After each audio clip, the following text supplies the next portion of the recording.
Are you ready to talk about Canada's marijuana conspiracy? Yeah, let's do it.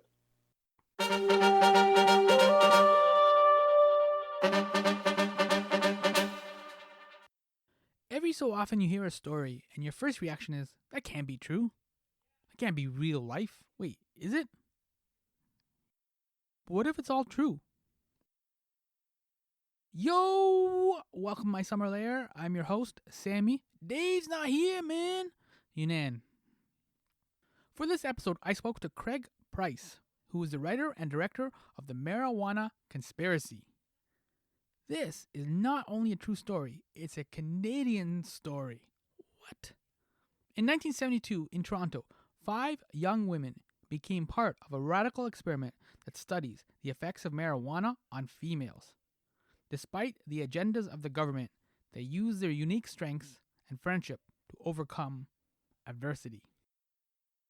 Yeah, the Canadian government was fearful of marijuana and its effect, of course, on the economy and productivity. That makes no sense.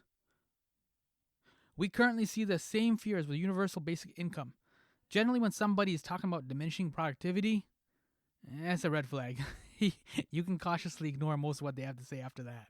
So, yeah, to alleviate their fears on the effects of weed, the Canadian government organized a study, sequestering 5 women and giving them 2 fatties every single night at 8 p.m. See? Is this real life? It is. Why are we like this? So, what happened? And why does the title include the word conspiracy? And I thought Canadians were nice, but this isn't nice. All right, yo, let's get into all of this with writer and director Craig Pryce.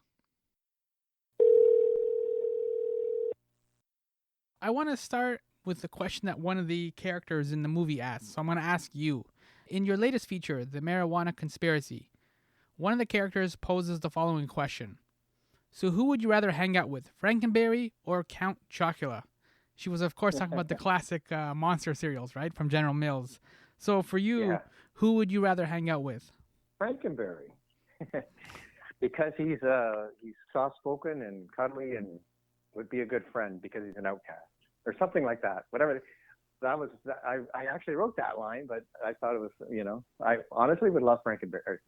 So that I know this is all based on a true story, but that line then I guess is based on a true emotion. That's from your perspective. Yeah, I mean it's a narrative feature, so there's things like you want to take pop culture from that time, Mm-hmm. and not just the pop culture, which is with the Frankenberry and Chocolberry and Frankenberry, however you say, but also there's other elements of Toronto and Canada in '72 that had to be sort of integrated and weaved into the story of the characters and stuff. So it wasn't like a literal line that one of them told me they had with in their romance or whatever, but it was certainly a fun line. Mm-hmm. Yeah, and the fact that this is set in the '70s, and you were obviously shooting in Toronto, and it's a Toronto-based story. Like from your research, what did you think about '70s Toronto? How is it different from like I guess now? Well, it's funny. There's a lot of differences when on so many levels. I mean, if you want to talk about the laws back then and how people may not know this, but if you have had a marijuana joint, one possession of that, you'll get up to 7 years in jail. It was quite serious, and there was a lot more. The society was it was more overt with the racism and also just it was just very government centric and controlled. And so when you look at the experiment itself, I mean, it's so hard to believe this really went on, but they didn't even have regulations back then for experimenting on humans. So it's in some ways it's changed so much from then. In other ways, it kind of there's a lot of things that are still going on, which I found out while making the film. Yeah, and so the experiments that you're talking about, can you elaborate and like what is the marijuana conspiracy about? Okay, so basically in 1972 in Canada, Trudeau Sr. was the prime minister, and because it was such a serious offense, marijuana possession, it was like a class one narcotic like heroin. He decided to have what's called the Ledane Commission to look into some studies on if marijuana was less damaging than they thought it was, because there's a lot of paranoia about it back then.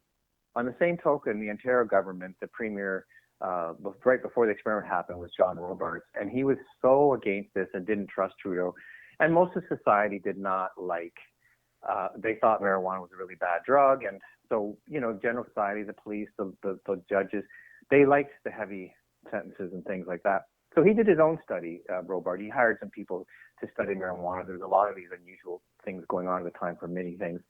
And so this is one particular study, basically looking at the effects of marijuana on women. And they'd never done a study like this. And at the time, they thought when women smoke weed, they become really promiscuous and they'd get up on the roof with saxophone naked and do crazy shit just because, they got a little high. So there was this crazy stereotypes. So that part of it made it interesting. What they thought and were hoping for, the Ontario government, was by studying the effects of marijuana, they would prove that when it came to the economy and productivity, they would be terribly manage their money and they would be completely unproductive with their task, which was to make macrame belts and things that they got paid for. What happened was that some of the girls on the weed side were actually more productive and more motivated and didn't lose that ambition to make money. So it didn't really go the way the government was hoping. And that's where the movie gets interesting, because it starts to look at what they actually did to sort of hopefully skew the results. But against this incredible backdrop, there's the story in itself, the essence of it, which is these 5 young women who all come to the experiment. They never knew each other, and how they went on this journey together. And their lives are really fascinating, and why they went there and what happened while they were there, and what was the outcome of the experience. So on the one hand, it's dealing, with this really controversial and wacky experiment, which was really, not a fair perspective. They each had to smoke 2 giant fatties a night, every night, and to see the productivity. But then they decided, without giving too much away, that they were going to increase the THC higher and higher levels to see how it affected them more. So it was really hard on their bodies. And on top of that, they were in isolation. So it was a really, really an unfair experiment. But again, nothing was regulated back then. Anything went. So it, and the film is funny because they started very excited because it was like a, kippie camp. They just work a little bit and get paid to smoke weed. They thought it was the best thing, but then it sort of changes. And so it's really just dealing with so many things that fascinated me, like not just, again, the experimenting and the laws and the mores and things, but also looking at just the human condition and how people were treated and how young women were treated at that time. And so it was really had so many elements to make for, a fascinating story. And it all happened, which is just shocking. Yeah, one of the themes that I liked that you kind of emphasized, and you just mentioned it now, was this fear of productivity and that the economy would go down the drain. That if people started smoking weed, they would basically become stoners and quote unquote nothing would get done. And that's such a weird fear. Like now with the pandemic and the lockdowns that we've had over the last year, both in Canada and America, it's forced us to kind of question productivity and how much we can do or shouldn't do, and like the emphasis now we have on mental health and things like that. Whereas before, it's almost like that old school mentality of like, if you're not in the chair, you're not working. Like, you know what I mean? Yeah. Well, a lot's changed with the pandemic, and that's another interesting parallel to the film, because they were very affected, their mental health, by being locked up for 98 days in such a small space and nowhere to go. And it actually was one of the more harmful things. And ironically, we can all relate to that now because we've experienced it ourselves. And like you say, now we don't have to be monitored 24/7 by our bosses to do work and things like that. But it's a different kind of world now because you work from home and you don't really have the same social connection, and it becomes a little isolating in itself, and so it's interesting to see what we've gone through and how it's similar to part of what they went through at the time. Yeah, for sure. Did any of the women who participated in the study, like, did you connect with any of them, or did they visit the set? Well, okay, so essentially, it started with an article in the Star that Diana wrote, and she's an investigative journalist there, and did a really great job of the research in the article. And then I got her to consult for me and to do additional research, which is what I used. And as well, she brokered us meeting the real ladies that she's already met before. And what I did, being a true story, and there's, whenever you're dealing with historical stories and dealing with periods, there's a certain responsibility. And I wanted to be very truthful in this. And the best way to do it was to protect the women. So I did not use their real names, which they knew, and I did not use, I did what's called composite characters. So it's not like one could be identified as, oh, that's me and that's her. Mm-hmm. But so the compositing of the character, with that, they were very trusting of me and very open and honest. And there's a lot more I learned than would be in a general paper with their regular names. So it just really added a lot of layers to the film, and at the same time protected the women from being identified. But everything that happened did in fact happen. It just, it's just through the different blended characters with their circumstances and things. So it was really, a real challenge to write, but really exciting to write, because you're taking, like I say, all these events happening and the experiment happening and the surrounding characters, with the nurse and Barry and the psychiatrist, and sort of it interweaves a lot of different stories and a lot of different lives. But at the end of it, it is something that's been resonating with people. But it's also entertaining and informative. Like it's still a movie, and it's something to enjoy. Mm-hmm. And I think the best films are ones where there's a takeaway, where you actually not only enjoyed it, but you learned something, and also you thought about it and what kind of resonated with you. So it was really a great experience to do that. Yeah, and so from the women that you talked to, then like, I don't want to give away too much of the ending, but like, how do they feel now about the experiment? Because it's been decades later, right? Because your film and the experiment takes place in 1972, and it's 2021 now.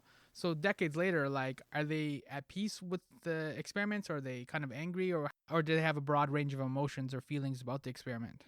Uh, they're all very different, and they all had different experiences leaving, and they had different experiences how they feel about it now. Some are still angry, and some are just like, well, it was, I made some money and that's life. I think that what angers them is what their bodies were put through. Mm-hmm.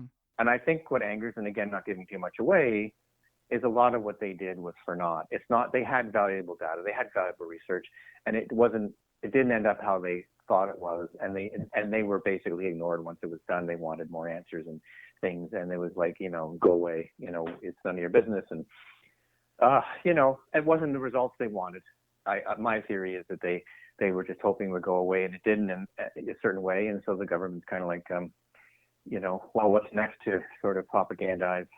Mm-hmm. And, we're still seeing it now. We're seeing there's like all this debate going on about vaccines and which vaccines and masks and no masks. And you see, like in the States with their elections, how certain media and government pitch things in a certain way, and it's all with agenda, and it's all with a certain point of view. It's not necessarily, there's real confusion about facts now, more than it's ever been.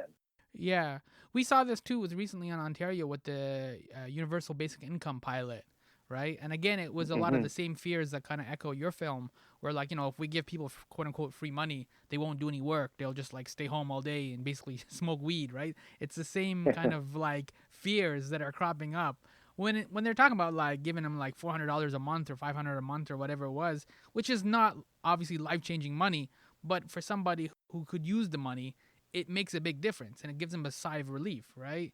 Right. But it's the same kind of issues, and it's funny how like watching your film and the concerns and the worries, and as you said, the propaganda that the government wants to do or is initiating, those things haven't gone away. They've just kind of been more insidious, I guess. Yeah, and in general, people tend to be a little more quiet on what they really feel and think, and it's easy to say that so much is still going on when you look at things like racism and just basically like we say about manipulation and facts and things like that. But again, like the heart of it is their lives and their experiences, and that's what sort of is the most uplifting for audiences. And because it's kind of a very unlikely sisterhood. You'd never expect these girls to ever cross paths, and if it wasn't for this experiment, and how they did stick together, and how they face a lot of adversity and things. And so that's really what makes it worthwhile most to me, is just going on the journey with them and seeing how it went on with them, and surprise, like again, there's a lot of surprises along the way. Mm-hmm. And that's sort of It's been rewarding to see, with festivals and things.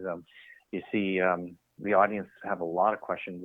It's not like your typical film. There's just so much to talk about that we always get kicked out of the theater because That's a the good next sign. movie's starting. Yeah. Yeah, exactly. And people would see you the next day and go, can I just ask you this one question, and things like that, and then be like, sure, happy to talk about it, and because a lot of people have just talked about how it did impact them and made them think about it and made them angry and made them want to know more, and they learned, and and that's really great to make something where people learn things they didn't know, and that's one of the with the younger generation. With millennials, they're like, there's no way that crazy shit went down. And it's like, yeah, well, it did. But also, boomers are very nostalgic about it. They really, in fact, we even had a situation where we screened it for the real ladies, some of them. And I got some lovely emails from them. And one in particular felt very, very fair and good representation of their characters and the time. And it affected her emotionally, and she said, but I still enjoyed it and I didn't want to end. So it's interesting how, that's my toughest critic, because I want to make sure you're doing it. There's more responsibility with a true story if you have integrity to be fair to the characters and be fair to the story and understand all sides, because even with the social scientist Barry, he started out and he meant well. He just thought you could do this, because it wasn't just the physiological effects of marijuana. They looked at the social effects of what would happen with these women, and they were observed 24/7, which is so creepy by people to do the field study, and seeing how it changed them and affected them, and so it was really interesting how they went through that experience, and it's literally pseudoscience. There's 20 people, there's 10 people, and the control group is another 10. Well, now you'd have 20,000 people on each side and study them for 20 years. Yeah. So, I mean, but with Barry, he did think, he just did a study in Rochdale, and he was a social anthropologist, and he really thought that this was going to be valid. And it wasn't just the productivity, it was the economy. And that's what they were looking at, because they had a budget that they got paid from how productive they were, but then they had to use that money if they wanted to buy a record, or if they were paid rent. They had to pay rent for their room, even though so he wanted to see how they managed money. And again, some of them were remarkably good at it. Just because they were smoking 2 giant joints a night doesn't mean that they lost their sense of ambition or their sense of, productivity. So, it's really, it's kind of interesting that way. Yeah, so I want to stick with this idea of productivity, and you even mentioned the sisterhood. How do you direct actors who are basically acting high, right? Because as a director, you have to kind of give actors prompts or some sort of feedback. So how did you work with the actors in terms of making sure that their highs basically were not over the top, or they were kind of giving you what you wanted for that scene? Well, for starters, what we did was we tried to shoot it as in chronological order as possible, and it's hard to do this, but we just make it work because of the way, we scheduled it and the way we thought about it. So that was part of the degrees of high and stuff. And we also tried to keep the scenes together. We didn't go, you're stoned now, okay, you're not stoned now, you're stoned again. We tried to do that. They just knew the headspace. For me, it was not getting at times they're giggly and at times they're having fun, obviously. At times they're not, and they're more spacey. But my job was to just look at it and just sort of have sort of a shorthand with them about, the effects and the things like that. And I mean, they had to smoke a lot, and we use an organic thing, but it still would bother their eyes and things. So they sort of had that look anyway. But they just tuned in, and they do, they were really good intuitively already, and very convincing, I might add. Yeah. Has the movie, you said a lot of people have talked to you about the movie and they have questions and things like that. Has it changed your outlook at weed and that whole marijuana culture? I know it's legal now in Canada, but has it changed your outlook? Well, it didn't really change in the sense that I knew when I was writing it was becoming legal. What surprised me is that here in Canada, everybody thinks we're so liberal and free and stuff. It is legal. There's heavy, heavy regulations. It's not like right now, big pot is taking over all the stores. The growers are now the sellers, and also they don't want to, like, some were interested in our film as far as endorsing and sponsoring, and they were too. The lawyers said the regulations are too heavy to, like, even though they're growing and selling. Well, gee, this movie, it might be encouraging people to use pot, which it doesn't. It doesn't take a stance that way. Or it's irresponsible use of marijuana. Well, that's the government. That's not us. So anyway, it basically, it's been hard in the sense that we're not as far along as we think. I think we'll get there. We are still banned on social media because we have marijuana in the title. Like, if we try and boost, one won't even let us use our film title in our handle. Some big media is reluctant to cover it. So there's still a stigma. I can still see a stigma. I look at it just like have a drink or have a try, whatever floats your boat, as Barry would say. And then on top of that, you're dealing with the states, which, we're opening up in the states as well. So we're going to be, they're interested too, because first of all, the film's not just about weed. It's about, like I say, it's about the human condition and the experiment and the themes and the characters. But they still have, and this is what I mean about things that haven't changed, they still have people in some states in jail for simple marijuana possession. And they're still states where it's completely illegal, and there's still stereotypes about marijuana.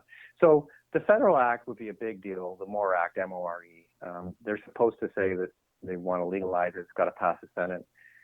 But, I was talking to a host yesterday who's in the States, who's a fairly well-known personality, and he was telling me that people in Washington, and I read about it too, if you worked at the White House and Biden, admitted to smoking, clearing and you house. submitted, they cleared house. This is the same people that are passing the bill to legalize it. Are they serious, or do they just think it's like, let's pretend? I mean, I don't know. I mean, I just think that it's not really something that needs to be illegal. And I didn't think that when I was making the film. I just think it's a really interesting backdrop then and now. I mean, the film starts with Justin Trudeau's father, ironically, Pierre Trudeau, who commissioned the Dane Commission. So, it's just really the whole full circle of it and stuff. But I think we're better off here. But, you're still seeing a stigma, and you're still seeing, but it'll change. And I think that it's like I say, whatever, it's not, I don't believe it's harmful. And I think there's definitely benefits on the medical side that people have talked about. And, one of the ladies still uses it for her back pain and sleep thing. So, and she's in her 70s. So, it's just whatever interests people. You don't really need the government telling you unless you're going to harm yourself. So last question. Or others. Yeah. Last question as we wrap up then. Like a bigger picture in terms of your film career. Like, you started your film and TV career with horror. Obviously, you did stuff for, you directed stuff for Goosebumps, Are You Afraid of the Dark, and of course, Revenge of the Radioactive Reporter. Are there any plans to return to horror, or even like maybe consider like Revenge of the Radioactive Reporter 2? Well, funny you should mention two things. I did this film because I really missed the early days of doing horror films and independent films. It would have been easy for me to do a horror film and more commercial for me. But I decided to do something new and challenging. And there's aspects of this movie that are horror, which is kind of interesting.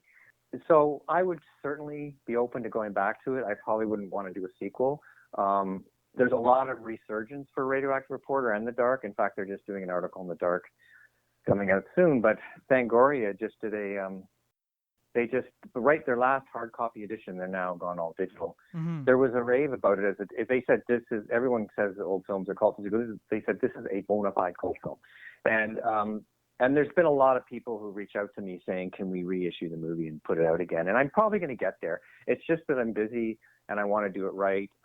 But it's such a loved and hated movie that it would be fun to get out there again, but I just sort of, it's the scheduling and stuff, but I see more and more interest, and there's more and more outlets now streaming and stuff for this genre. So, I think, there's a likelihood I would do anything that's interesting. It could be horror, it could be a period like this. What really at this stage attracts me is the material itself. And, even in horror, you can certainly have, like, even Radioactive Reporter, as silly as it was, it had certain themes and characters and things like that. And So it was dealing, ironically, with corrupt government again. This time with the nuclear plants and what they did to this poor guy. But so it's really it's a great genre, and it can have. It's not done enough, but you can have a lot of really interesting characters and a lot of really interesting themes, along with all the gore that comes with it, or not. Yeah, that's the thing with horror. It's kind of a Trojan horse, right? Like, Yeah, the monster can be a metaphor for different things, right? Depending on the themes and the things that you want to explore in the film. exactly. So, the marijuana conspiracy. It opens on April 20. Is that correct? Obviously, Yep. 420. 420. Yeah. Mm-hmm. Yeah, we did a theatrical in the States, but we did virtual. We didn't want to have people in the theaters at this point. But yes, it's going to be everywhere in North America. Our Canadian distributors, Vortex Media, and the U.S. is Samuel Golden Films, and they're working together to do a simultaneous release. So it's basically going to be on every digital platform, and then it's going to also be on demand everywhere. So like Rogers or Bell on Demand, as well as like iTunes and Cineplex Store, you name it, it's going to be there. So I highly recommend people check it out. Yeah, it's a good film for 420. It's a good, fun way, as you said, to kind of explore some of the issues, but also kind of get into the human condition, because Yeah, we tend to demonize weed as like the thing itself, like the way we talk about alcohol. Right, alcohol poisons people, alcohol destroys lives, and things like that. But it's like there are actual people behind all those things, right? And those are the things that get yeah, overlooked. And that's what your film does a great job of balancing, like the way that we demonize the weed, but also then the human elements that, like obviously smoking it. yes, exactly. All right. Great. Well, thank you for putting a spotlight on the film, and hopefully people will check it out. Mm-hmm. Thank you so much, No Craig, problem. for hanging Yeah. out and talking about the marijuana conspiracy. All right, man. No problem. Take care, man. Oh, snap. That was fun. I got to sneak in a question about the revenge of the radioactive reporter. Quirky little film. That was writer and director Craig Pryce talking about his current feature, The Marijuana Conspiracy. I'm Sammy Younan, and this is My Summer Lair. I'll never understand how we react to pop culture with fear. The war on drugs has been like utterly absurd, and while we tend to contextualize it in racist terms, the marijuana conspiracy urges us to recognize the sexist aspects of that ugly, endless war. I don't smoke, well, weed, but it's been good to me and to pop culture. From like Seth Rogen, I assume most of the NBA, Snoop Dogg, more than half of the pop culture I consume is either influenced or partnered with weed. As such, I agree with Craig, as he says at the end of this conversation, you are responsible for the choices you make. And as long as you're not hurting anyone, well, that's half the battle. You have the freedom to make mistakes, to adapt, and to figure it out. Know who you are. Don't accept the peer pressure or the lies of not being liked or accepted, either if you do smoke or you just say no. Know who you are, which is one of the key underlying messages of the marijuana conspiracy. You can find the film at various on demand platforms, and it may even be playing at some cinemas near you.